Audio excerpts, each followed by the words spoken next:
دوستو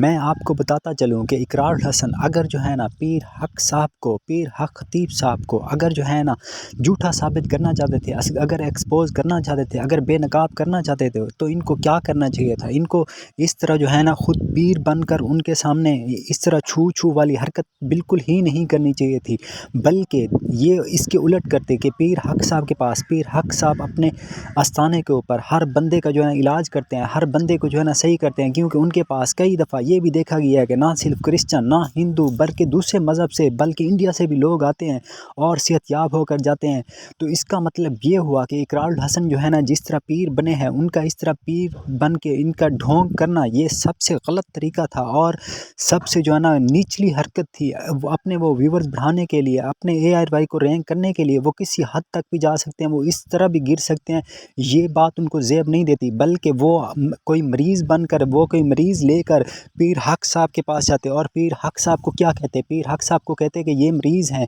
اور ان کو آپ نے صحیح کرنا ہے۔ اگر وہ اس چیز کو ثابت کر پاتے، وہ اس چیز کو صحیح کر پاتے، وہ اس چیز کو جو ہے نا ان کے سامنے، ہر بندے کے سامنے جو ہے نا پیر حق صاحب خطیب اگر جو ہے نا ان کو صحیح کر پاتے، اگر ان کا علاج کر پاتے، تو اس کا مطلب یہ ہوا کہ پیر حق صاحب جو ہے نا حق پر ہیں اور وہ سچے ہیں، اور وہ ان کو جو ہے نا اس طرح جھوٹا کہنا اقرار الحسن کے جو ہے نا منہ کے اوپر تماچا تھا، اور اقرار الحسن